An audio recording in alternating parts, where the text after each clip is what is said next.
Good morning po. We are here, I'm a student at the Ateneo de Manila University, and we're tasked to report about environmental abuse. And as to that, we decided on finding credible individuals who can help to enlighten the minds of the young audiences of today with regards to the said issue. We wanted to find people who are learned on their practice and that can help explain and probably change the view of the young people of today. So with regards to the environmental abuse, what are the prominent issues that affect your practice with regards to the environment? Well, I think that the most common abuse in the environment is garbage. I think that this is something which in the Philippines we do not realize that the garbage around us is part of the environmental problem. Many people think that it's just disposal or like where you're going to throw the garbage. But for me, it's how people take care of the garbage or not take care of it. No?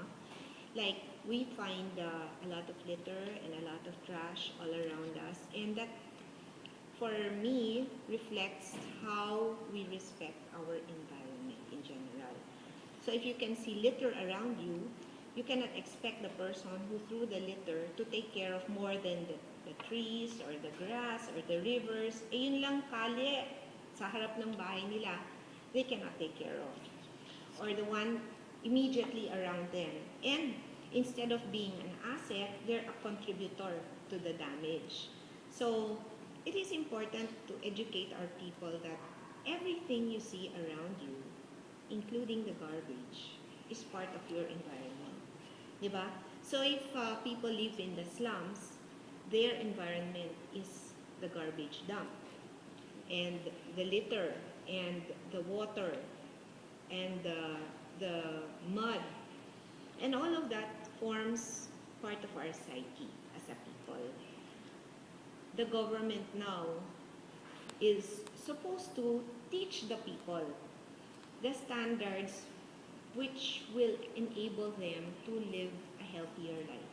Unfortunately, we focus on just the trees in the forest or cleaning up the seas, pero yung immediately around us every day, we don't focus on, di ba?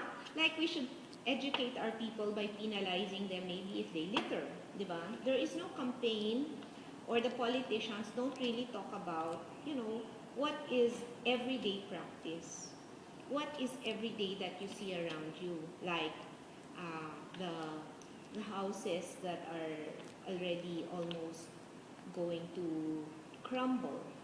Does the government help those people so that that kind of an environment for them will be improved?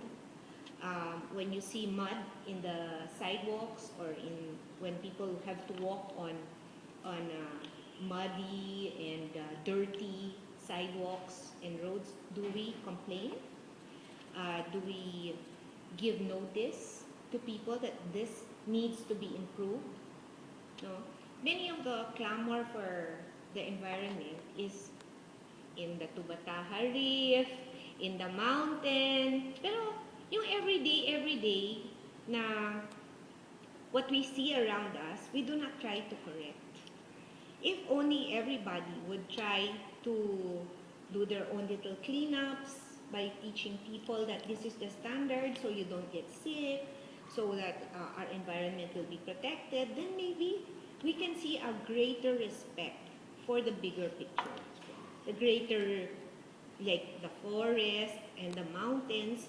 How can we expect that as a people we'll take care of the forest when we cannot take care of our sidewalk? So for me, those are the immediate issues, and these are things which all of us can do something about. When you walk in the street and you see somebody littering, you can tell him, please pick up your litter. Make a difference. Of course, start with yourself. Do not litter. Segregate your garbage. Make positive efforts to clean up. Diba? Volunteer. Pero, other than that nga, we can do a lot of things together, even in the city.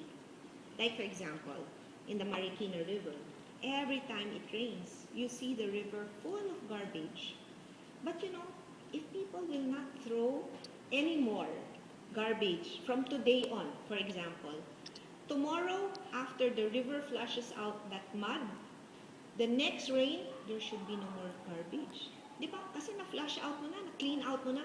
Nature naturally cleans itself up. But the people constantly dirty the environment. So, this is our problem. How do we educate people so that they know they are part of this nature? And maybe with that change in attitude also will come a change in character, which hopefully will lead to a better Filipino character. Non-facts aside naman po, what are your, no, what is your opinion with regards to the current status of the Philippine environment? I think as a whole, we are challenged because, as I said, if our people do not realize, and a lot of our people live in poverty, so for them, cleanliness and sanitation and that kind of standard may not be high. But I always say, it does not take money to clean up. It only takes effort and an attitude, di ba?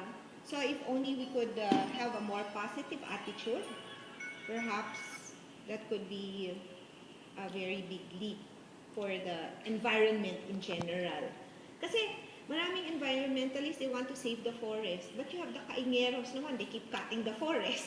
Di ba? Why? Because they are not educated on the value.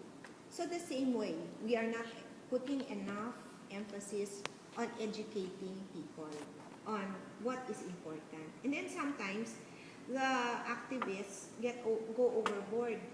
Like if there's a tree in the middle of the road, they want to protect the tree, one tree, di ba?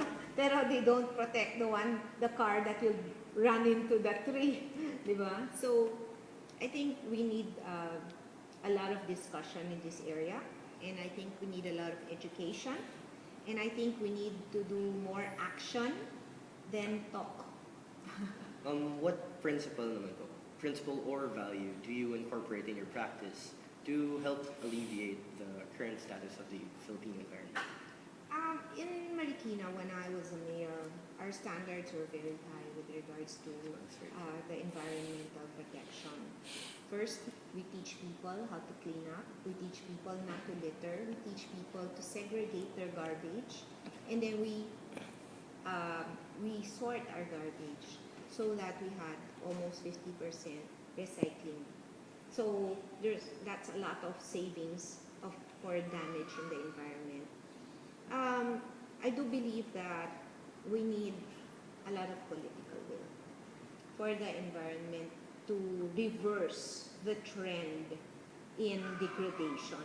Kasi when you talk about poverty, you know, people who are cutting down the trees in the forest always use poverty as an issue.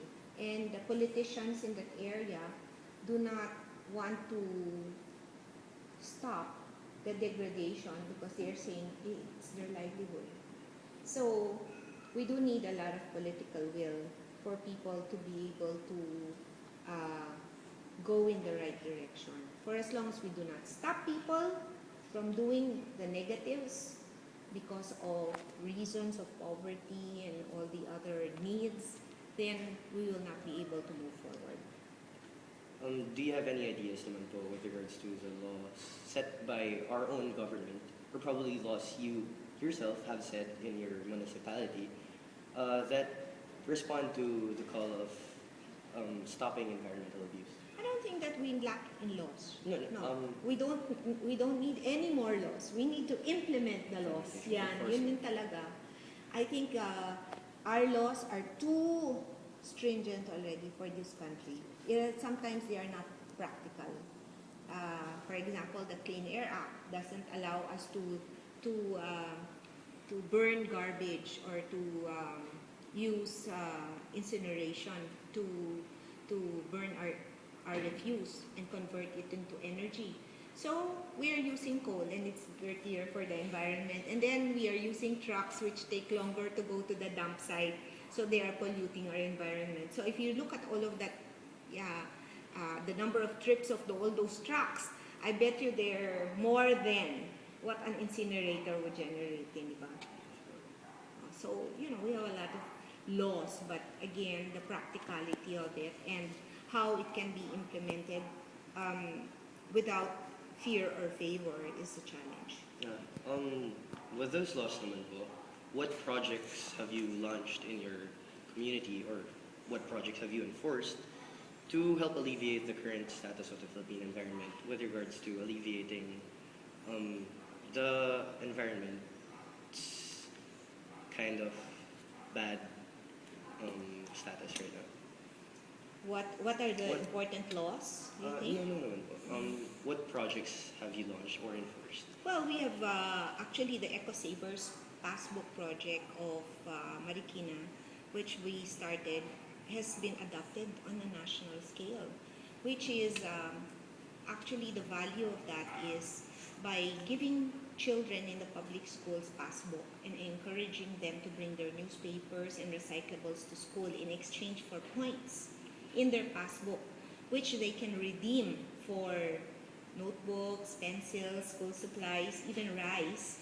Then this encourages students to bring to school all their recyclables and even solicit from neighbors so that they can get points. So parang it's a very good model for teaching people how to save, and it's a good model for teaching people how to recycle, and it's a very good model for teaching people to be resourceful. So that's something that was adopted on a national scale, which started in Marikina. And I think that's a very big contribution, because when you really think of all these big projects that have been launched by people, I think the more significant thing is how did it change character? That's very true. Last question na lang po, so that we can cut it short. We know you're very busy, and we thank you for your time. What message would you want to leave the young audiences of the next generation as a response to God's call of being a steward of His creation? I think we just have to take that to heart, that we are all stewards of His creation, and that each of us has a lot of things that we can do if we will only dedicate our time to it. What I would encourage the youth to do is to group together, spend two hours every weekend. Just dedicate 2 hours of your time cleaning up a community and showing people that you care. Just doing cleanups is a very, very big thing for our nature, for our environment. It really will alleviate a lot of, it will bring up the standards in general, and it will show how the Ateneo students care for their environment. Yes po. Thank you very much, ma'am, for your time. That is Okay, welcome. Mrs. Marides Fernando, Thank you. ex-mayor of Marikina City. Thank you very much, ma'am. Thank you, and good luck to all of you. Yes, I hope you will all be stewards. As a token of